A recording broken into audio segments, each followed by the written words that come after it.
cannot exist by itself. That's fine. If you look at an atom, yes. Honestly, like I said, every time I look at the minutest things in the universe, to me it points to a fact that it has been designed by someone or something.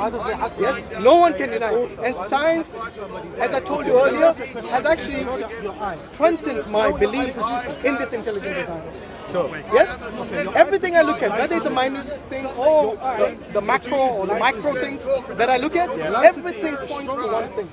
That there is someone behind it. It didn't come into existence. Now, you ask me, how do you know it's intelligence? My answer is this. Even for you to create the minutest thing, be it by accident, like in the case of a painting you want to do. Yes, an abstract painting. And there are many, in fact, there are many people who do this, they do this for a living. But to me, they require this raw material to bring this into existence. For you, you require your arms and your limbs to do that. So all this requires, yes, not only intelligence, but it requires something that is created by an intelligent being. On that logic, I'm struggling to find where this intelligent being could create all this. Where or how? I mean, I'm just really struggling to see where this intelligent being or entity came from. I told you, self-existing. How many times I've told you? Self-existing? Yes. So now I'm thinking, why isn't the universe self-existing? You were saying it's not sentient. Because not only that it's not sentient, we know it began. We know the scientists tell us this. They even tell us the age of the universe for God's sake. So you cannot tell me it doesn't have a beginning. It definitely has a beginning. Everything that you see, that the universe has a beginning. Is there evidence for that? Well, the scientists tell us this. They give us the singularity. They give us the Big Bang. Many things that they point to, which shows us that it began. In fact, one of the main things they give us. Did it begin? Are we sure of that? Yeah. They use radiation, for example. Where is the evidence for that? They use radioactive material. Are you sure that's not the? If anyone tells me the universe did not begin from a scientific perspective, then they need to provide me evidence why they feel that. Because in order for you, I don't have any answers. Well, the scientists tell us how old it is, which tells the universe. They know how old the universe is. Yes, they do. 14.8 billion or something years. They do give us the time. You know how they manage to give us the time? Because they say that when the singularity, when the Big Bang happens, yes, it threw out some radiation, it threw out some gravity, it threw out some yes. So by using this radiation, they're able to tell how old the universe is. It had a beginning, of course. But that's something that sits outside the universe, that means. Again? That means there's something that sits outside the universe. Where is the evidence for that? But I'm saying that, to me, that is a fairy tale. Really? Unless you believe in God. Yeah, I'm saying, exactly. And that's something. Is it the first cause, which is God, that sits outside the universe, that started the universe? My friend, the universe didn't even exist for God to sit outside it. The universe was created by God. Does that answer your question? I don't know what you mean by outside the universe. Because the universe is a concept, which means everything that you know of, everything you can imagine, everything you can think from a scientific perspective, that is the universe. Okay. So when you say when you say outside the universe, what do you mean by it? So are you saying God No, answer the question. So Are you saying God is part of the universe? What you're doing now, you're mixing. Because you're talking about an intelligent designer. You're thinking both material world and the immaterial world. Now, okay? First and foremost, do you believe there's an immaterial world? Okay, do you know what's a material world? No. A world where there are things, objects, right? Material. Immaterial is like. Also, you know about it. So why is it know that? I was unsure. He's unsure, and you can't say any evidence that it exists. You were very quick. Okay, that's fine. So once again, do you believe in a material world? Yes. Good. Do you believe in an immaterial world? No, immaterial words are I'll give an example if you remember. I'll give an example of immaterial world. Yeah, go on. Run it over again. Do you have consciousness? Yes. Is it material or immaterial? Why would you say material? Because it's something that some of them are not beneficial. Then you'll die out. Does it exist? Like certain human species, they die. There we go. So your immaterial world is such that it's inside you, and you cannot prove that with science. You know why? Because science is limited. Science can only observe the material world. It is a wrong tool to use for the immaterial world. Hence, anyone says I need evidence to see God, yes, they're using the wrong tool. I understand what you're saying. Yes. I mean, wrong tool in the sense that if they're going to use science as a tool. Yes. Can't argue with that. Yes, no, but we're getting up to the outside. That's why, that's why they call it. That's why they call it the hard problem of consciousness. Oh, I understand. Because it's really a hard problem. We cannot imagine it. We cannot think it, but they know they got it. You're making good sense. I feel like I'm asking a reasonable question at least. Even course, I never said your question is even without some knowledge, would ask if the universe did say begin and it had to begin from somewhere. This something that began the universe cannot be part of the universe they began, right? I never said it's part of it. Exactly. So that's what I meant. In fact, it sits outside the universe. But I may have used the wrong terminology. Fine, but it fine. exists not in the universe. And Does that make I sense? did answer your question. Go on. I said God existed before the universe existed. Yes, before So that the answers universe. your question So already. that answers it, exactly. Yeah, of course it so, does. So we have to. So then, what is this? Someone might ask. What is I still don't know what's the place? problem. Someone might ask, what is this? What is this place? Space. Or- There's no time and space. You know, There's no space. without the universe, Space you'd say. itself was created by God. Space itself was created by God. So just. If I use any word, thing, time, place, I mean, when you describe God, people use he or she. I'm just talking We about. don't believe in a he I'm and looking she at God. the place or We the, don't or give genders to God in the sense that you I think. understand, but it's hard for me. That's why I said I'm using thing or place because it's hard for me to. It's like you describing God. Well, let's by call it using the he or intelligent she. designer. We call it. Let's where can we call this realm? You know that sits outside the universe before the universe existed. What definition can I give it to me as a layman who doesn't know how to describe it? Well, even You I don't just know say because God? this is something Okay. for a normal person. Okay. We cannot imagine this because this is something beyond our scope. I see. All right. So for me to imagine God is beyond my scope. I see. To me to imagine where God was, how He was Yeah. before this universe or even after is beyond my scope. Referring to it as a he, by the way. Yeah, I know that's what it is. I know, because you can't without. But You know why we use He? Because in Arabic, I'll tell you why. In Arabic, there is no it. So that's the reason in the Quran Allah says Huwa. Yes? Allah la ilaha illa huwa. Except He. Because by default, if there is no neutral gender like it in Arabic, the default is a He. That's the reason we use He. Sure. Does that make You sense? have to use something. And is it, by the way, it's the same in the Semitic languages, in Hebrew as well, Sure. in Syriac as well. That's the reason we use He. Does that make sense? But Allah doesn't have the gender like the way you think as a He or a she. No, I don't We don't believe believe, and we that also you know believe that the term Allah itself is only used for the Almighty God. It cannot be used for the false gods or something like that. But the term God and the term goddess and the term gods, you see how they use differently for interchangeable things. But the term Allah is unique and applies only to the Almighty God. I understand. So So we don't believe. The reason we don't say that God is something that we define by our imagination is because Allah Himself says in the Quran that "Laysa kamithlihi shay'un." There is nothing like unto Him. Meaning that every creation that you know of, or can imagine or can think, He's unlike that. okay, but And that that's would, the reason you won't find pictures of Allah in the mosque, or with ourselves. But that would have to- because you know, if something is beyond your scope, beyond your understanding, beyond your, Yes. your even your comprehension, then it is something that you don't speculate about. Yes, but we know that. Look, we also believe in something which is quite important that we haven't discussed: is the life after death. okay, let's off again. Again, yes. Now, this might seem a bit weird to many people who haven't even thought about God. The reason for that is because you see, I've thought about God. you have.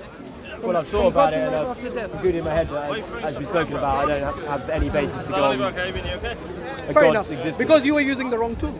You were using science to look at the immaterial world, Sure. to look at the metaphysical Sure. world, and that's the reason you're unable to find it. But if you come to a conclusion based on your rationality and your what do you say, your intellect, and you use this deductive analysis to come, look, that is the only way. Doesn't matter how improbable it seems to you now. But if that is the only conclusion you're going to reach, and that is the only probable way you're going to have the universe existing today, then you should accept Through it. this conversation, so for me, Yeah. I have, and already, I accept the first cause. Yes, I've accepted the first cause. So you're an agnostic, not a... Oh, of course. Not an atheist? I accept the first cause, and then that the first cause is intelligent. There's a lot to think about there for me, but I feel like I accept that this, you know, is intelligent. Even if you, for example, the paint argument, there's some intelligence there. I mean, it's just a word, but. So sometimes we get you caught up in accepted already semantics. the fact that there is an intelligent being Intelligent being. and there is a first cause. First cause. Alhamdulillah. You see, I that's can't say- wait. a very good start. But this I can't say, but I cannot extrapolate. So what is the from next- that. what is the next exactly, issue? What's the next step? Exactly. Where do we go from there? Because I cannot extrapolate the desires and the wills of this first cause, this intelligent Okay, being. now that is a good What question. they are, Fair enough. what they want, you know, all these Yes, other yes. things, the Yeah. attributes that come with Then this comes- first cause, communicating with the first I totally cause. agree. So this tsunami of questions, once you realize there's a first cause and an intelligent being, That's it. yes, the next question you need to ask yourself, Yes. is an intelligent being able to communicate with you? That's a question. what would you answer? If you know he's How do I intelligent, know? And I cannot no, I'm know. not saying, I'm not asking you to I see. give me a definitive answer. All I'm asking you is it possible for the intelligent designer to communicate with his creation? Reasonable question. And I'm thinking about it. I would say yes. I don't know. Is that a reasonable answer? I would say yes. But I would Would that ask be a why. reasonable answer? It would be reasonable, but I'd ask why reasonable. Well, why? Because Or how? if he has created intelligent beings like us, then it's important for us to know why we are created.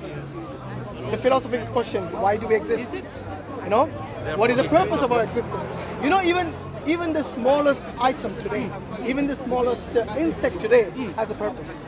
Do you think beings like us, who have created civilizations, let alone read and write books and so on, we will not have a purpose? I ponder Seriously? this. I ponder this. Yeah. We all ponder this. So you see, if he's able to communicate with us, then we have to have information. We have to look for what this communication is. And the Muslims will point you to the Quran. Now it is for you to go and look at the Quran and to read it and say, would an intelligent designer, would such a being write such information and give us such information and teach us about things which are unknown to us before and became known to us later on? Yes? Remember I asked you about, But we're looking what, for certain- you must have pondered about what would happen to you after death.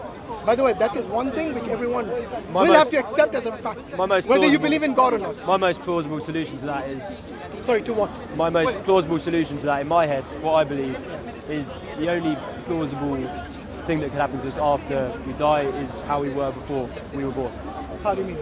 i.e. abyss of nothingness.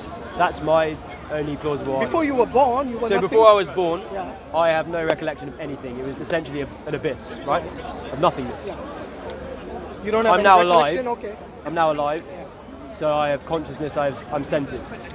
When I die, my only plausible, the only plausible thing that I can come to after life is how it was before. Fair enough. You know what you have just defined? Yeah. It's from purely a materialistic perspective, and I don't blame you for that because Right. that's what you have been basically oriented with so far. Yes. Well, that's just me thinking independently. I'm not. Of No course, one's conditioning me to think but, like but that. that's a natural way for you to Yeah, I can come to only. a conclusion from only a materialistic world. What if I told you your consciousness, your soul existed before you were born? I would disagree with that because I have absolutely no. Would you disagree or would you say I don't know? But then you have to ask what's the soul, what do you mean? I don't know. Yeah, what is I'm the even soul? confused when you Well, say soul. Is your consciousness? Yeah, exactly. Is that your- Yes, I wasn't yes, it is your conscious. consciousness. I was not conscious before I was born. How do I you can know say that? that with. How do you know that? I just know that. Because I you don't absolutely remember know it? that. Or you don't know? Wait, what's the No, link with this? I know with, that. With like, there being, Okay. the God in- Anyway, here is a postulation. Something called the Pascal's wager. I don't know if you heard of it. Have you heard of it? I've No? not heard of it. Okay, so basically it works like this.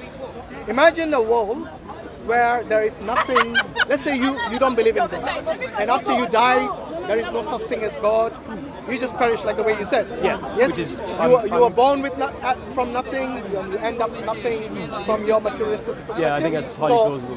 Yes, let's say that is one. That is one option. Yes. Yeah. Now we flip it on its head and look at the other option. That when you die, you realize that there is an alternate world, there is a life after death, and there is God. Most importantly. Now take both of these two scenarios. As a believer in Right, God, yeah. yes, and as someone who doesn't believe in God, who's taking a bigger gamble?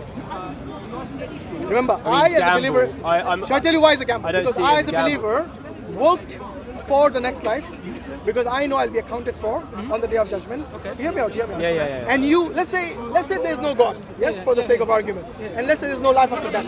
Have I lost anything? No, the biggest gambler is the You see what I person- mean by gamble now? The biggest gambler is the person who doesn't follow God and follow the religion and worship God, believe in God, right? No. You didn't understand what I'm saying. Yes. It's not only about believing in God. Yes. It's about what will be the consequence of someone who does not believe in God at all. They'll go to hell, right? You They'll go to hellfire. believe that they will go to a hell, and you believe that non-believers will suffer for the rest of eternity. Yeah. Shall I tell you why I believe that? Okay.